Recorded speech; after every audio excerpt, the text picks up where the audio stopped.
Dans la foule, un arbre desséché, des oiseaux en perdition. Des costumes pour rappeler l'urgence de la situation. À Montréal, pendant que les délégués du monde entier planchent sur une meilleure protection de la biodiversité, des centaines de manifestants ont organisé une marche pour le vivant.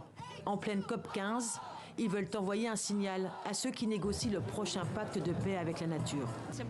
Il est important pour nous de dire à nos politiciens, à nos chefs d'entreprise que nous devons changer, que nous ne pouvons pas rester les mêmes, car nous ne sommes plus là si nous restons les mêmes.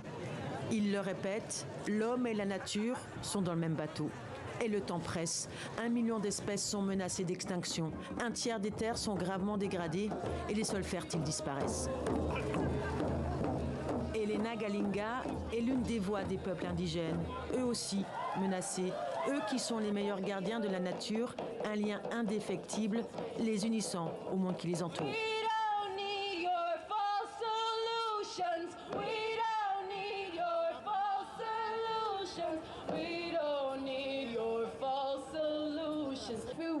Si nous voulons protéger la biodiversité, nous devons d'abord protéger les peuples autochtones.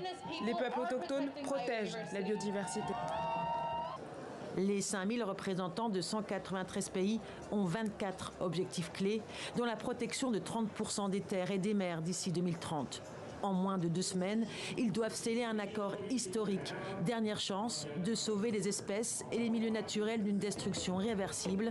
Ils ont jusqu'au 19 décembre pour le faire.